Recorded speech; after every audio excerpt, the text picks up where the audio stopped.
je me demandais, est-ce que la représentation des femmes dans les films de princesses Disney, c'est une bonne représentation? Oui et non. Disons qu'on a une évolution assez importante au fil du temps. À vrai dire, c'est même plutôt récent d'avoir une représentation de femmes indépendantes, autonomes et fortes dans ce genre de film. Je sais pas si tu te souviens, la toute première princesse était Blanche-Neige en 37 et elle est loin d'être une bonne figure féministe. Son rôle est de s'occuper des nains et de leurs chaumières. Dans les années 30, la femme devait être une parfaite ménagère, s'occuper de la cuisine, du ménage, du linge, des enfants et du mari. Tout ça en gardant une apparence toujours impeccable. Blanche-Neige rentre parfaitement dans les codes de beauté de la société. Grande, fine, une belle peau blanche, une coiffure irréprochable, un maquillage léger et une robe cintrée pour la mettre en valeur. C'est un personnage non pas autonome, mais conditionné. En plus de ça, elle est supposée avoir 14 ans, mais les dessinateurs se sont inspirés de deux jeunes actrices, Janet Gaynor et Eddie Lamar, qui n'avaient pas nécessairement le même âge.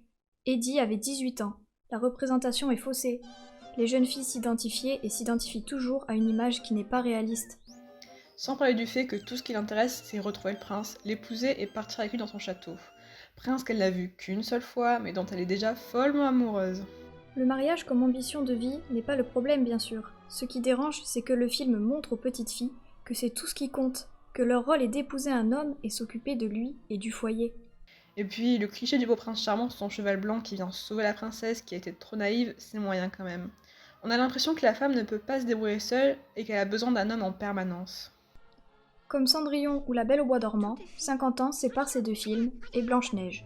Mais pourtant, la représentation reste inchangée. Une belle jeune fille, avec une vie de famille compliquée, va être sauvée de sa condition par un prince qu'elle finira par épouser comme elle l'a toujours rêvé. Comme tu peux le voir, la première génération de princesses n'est pas top d'un point de vue féministe, mais il y a quand même une évolution. Comme la seconde génération avec des femmes qui ne sont pas toujours attachées à la royauté, mais qui veulent prendre leur destin en main. Ce sont des femmes avec des convictions et des motivations différentes, qui veulent faire leur propre choix. Belle passe son temps à lire, veut vivre des aventures, et accepte de prendre la place de son père en devenant captive de la bête.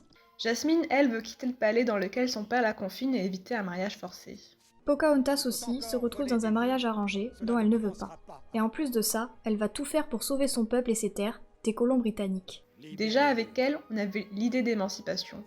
Mais avec le dernier film de cette génération, Mulan en 98, c'est encore plus fort.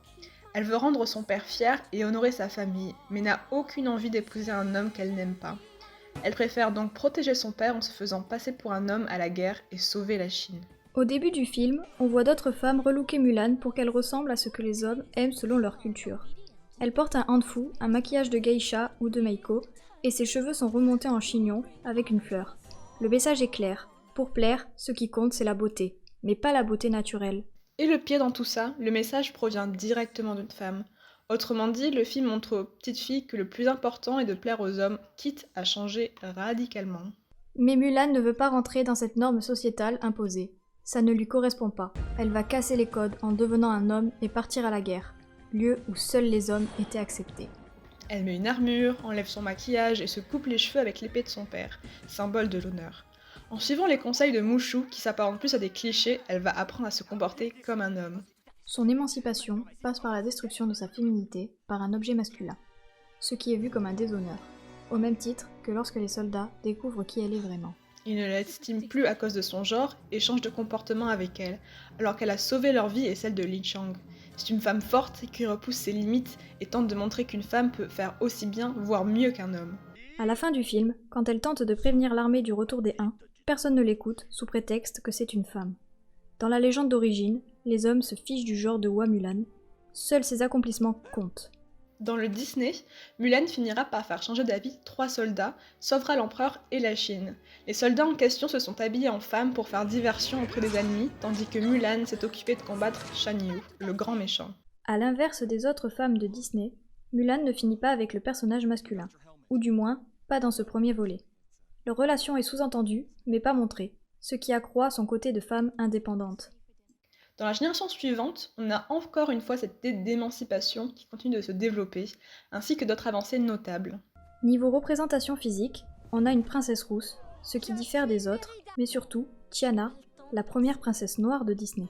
Avec Elsa et Anna, on a enfin une relation entre deux femmes qui ne repose pas sur la jalousie ou la manipulation. Sans oublier la recherche de l'amour qui passe en arrière-plan total.